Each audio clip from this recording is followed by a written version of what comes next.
राष्ट्रीय राजधानी दिल्ली में बहुत जल्द ओला, उबर और रैपिडो की बाइक टैक्सी सर्विस पर प्रतिबंध लग सकता है।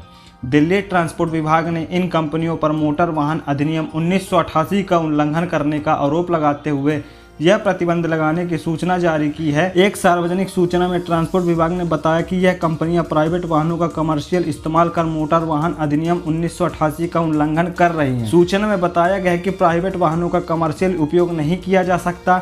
ऐसा करने पर कैब अथवा बाइक टैक्सी एग्रीगेटर कंपनियों पर 1 लाख रुपए तक का जुर्माना लगा सकता है। सरकार को इन कंपनियों की सर्विसेज को तुरंत बंद करने और लाइसेंस रद्द करने का भी अधिकार है। सूचना में ट्रांसपोर्ट विभाग ने यह भी बताया कि ऐसी सर्विसेज में शामिल बाइक चालकों को पहली वार्निंग देते हुए 5,000 रुपये का जुर्माना लगाया जा सकता है। वहीं दूसरी बार नियम का उल्लंघन करते पाए जाने पर 10,000 रुपये के जुर्मानों के साथ 3 महीने के लिए ड्राइविंग लाइसेंस भी रद्द हो सकता है।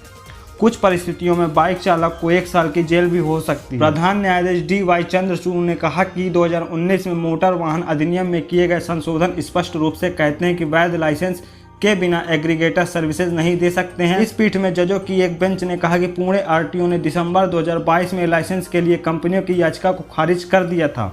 बता दें कि पिछले साल बॉम्बे हाई कोर्ट ने रैपिडो याचिका पर विचार करने से इनकार कर दिया था, जिसके बाद कंपनी ने इस आदेश के खिलाफ सुप्रीम कोर्ट का रुख किया। शीर्ष अदालत ने कंपनी को महाराष्ट्र हाई कोर्ट द्वारा जारी 19 जनवरी की अधिसूचना को चुनौती देने के लिए उच्च न्यायालय जाने की स्वतंत्रता दी। सुप्रीम कोर्ट के आदेश पर राज्य सरकार ने जवाब में बताया कि बाइक टैक्सी के लाइसेंस को लेकर कोई नीति नहीं है और इसे संबंधित किराया ढांचा नीति भी नहीं है। महाराष्ट्र हाई कोर्ट ने राज्य सरकार को बाइक टैक्सी एग्रीगेटर से संबंध नीतियों को विकसित करने के लिए एक टीम गठित करने का आदेश दिया था।